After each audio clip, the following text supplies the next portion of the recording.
Lawmakers are reaching a tentative agreement to avert a second government shutdown just days before the deadline. The deal, which includes only $1.4 billion for border funding, now heads to the president's desk for the final stamp of approval. President Trump and Beto O'Rourke making it clear in their dueling rallies last night that the Republicans and Democrats still do not see eye to eye on a wall.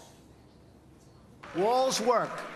Actually, there's nothing like them for what we're talking about. We want to stop drugs. We want to stop traffickers. We want to stop criminals from coming in.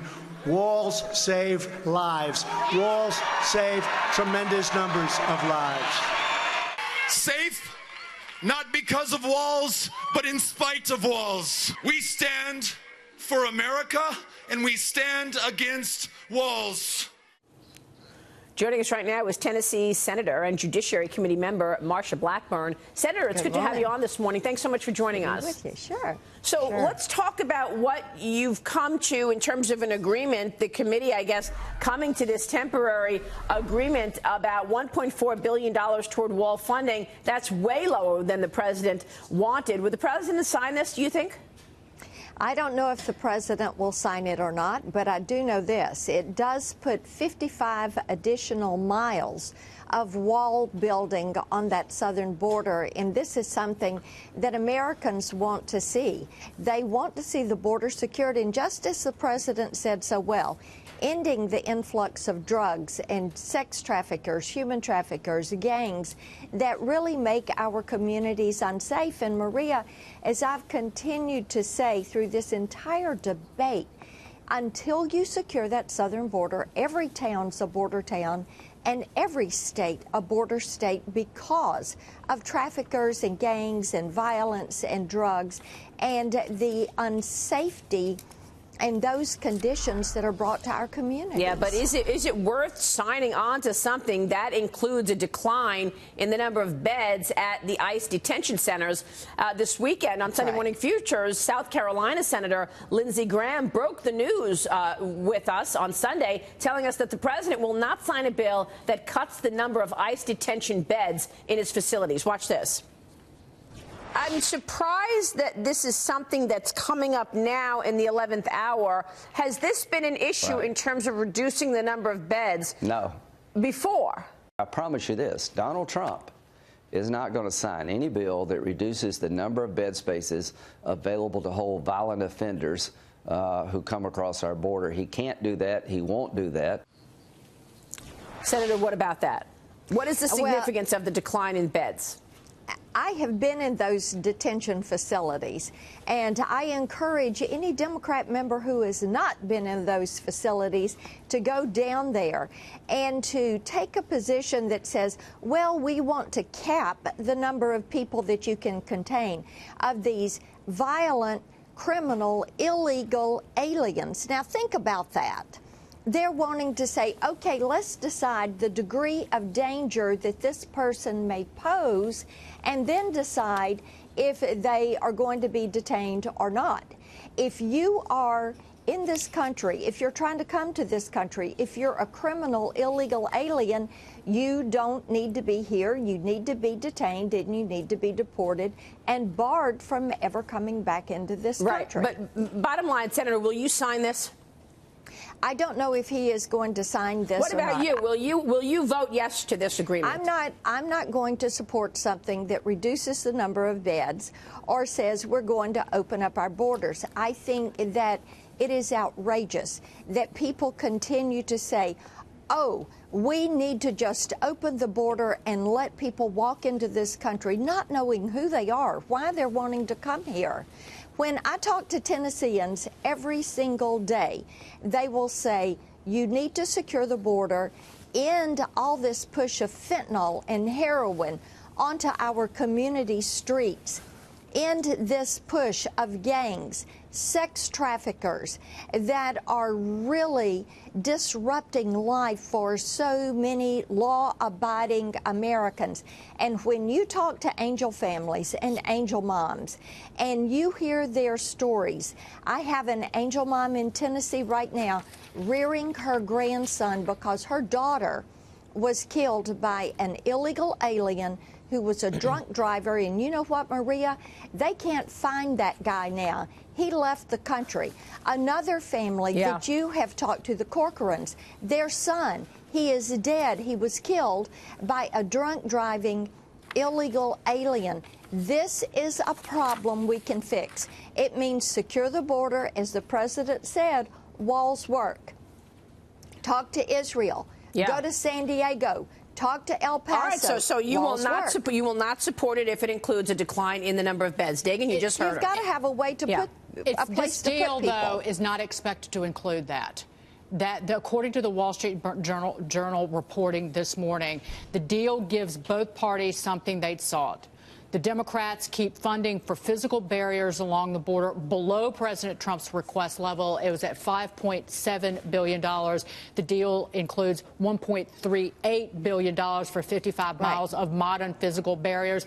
But this is the Journal. But Republicans blocked Democrats' efforts to place certain limits on detention beds, an issue that had derailed the talks over the weekend. So I read that also, Dagan, and I think that is one of the things that is vitally important. How can you put the Border Patrol in the position of saying, we're not going to give you money for beds, and you have to decide the level of danger that somebody would pose to a community in this country?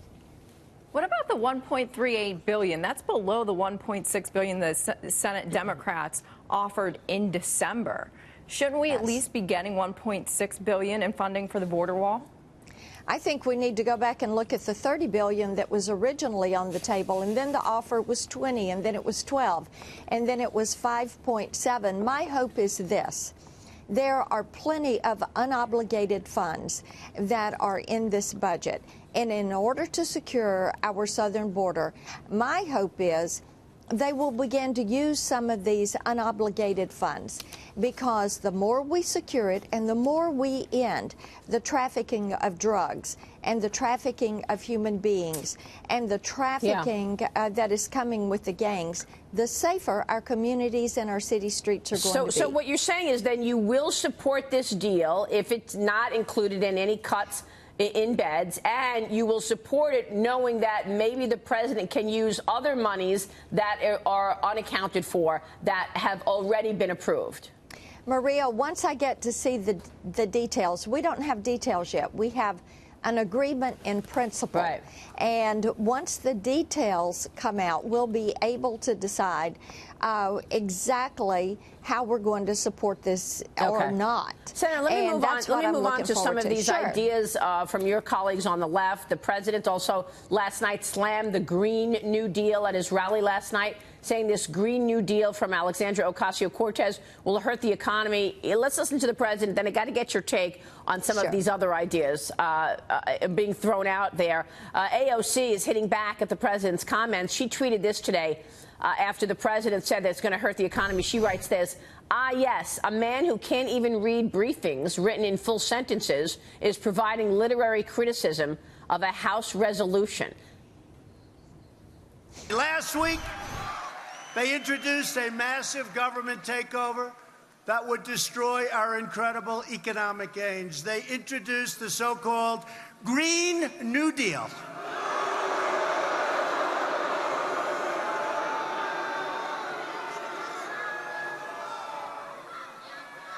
It sounds like a high school term paper that got a low mark. I mean, it's pretty incredible to hear AOC come back and criticize the president. I mean, here's a woman who she's a freshman congresswoman, but she's got a lot of name calling and a lot of things to say about other people. Well, they've tried different provisions of this Green New Deal through the years. You remember back in 2007, they tried a part of this. Look, if they had their way, FedEx would be out of business. So all of these packages that people are getting from online shopping, that delivery would come to an end. You would see cattle farming, the biggest part of our ag sector in Tennessee, that would come to an end. You couldn't go grab a steak or a hamburger because they would end that cattle farming. And I don't know about you, but Pals or Bells in Tennessee that make great hamburgers, I like to pick one of those up. You would see an end to all of the fossil fuels. You think about no service stations, all of those jobs would go away, refining jobs would go away, the logistics industry and all of those jobs, all of that would go away. So I don't know how they plan to pay for this. And there is a true disconnect between saying, here is the utopia that we would like to have, and you can get around on the bicycle or on your feet.